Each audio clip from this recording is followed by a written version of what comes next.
така, банда, казвам, продължаваме да нагряваме внимателно, доколкото може да запазим нещата.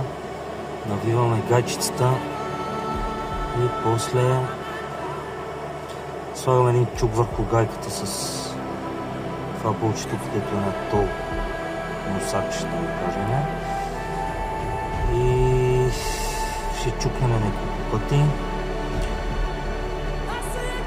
Тук виждаме тампоните в какво състояние са машинки, за съжаление. Но това е положението.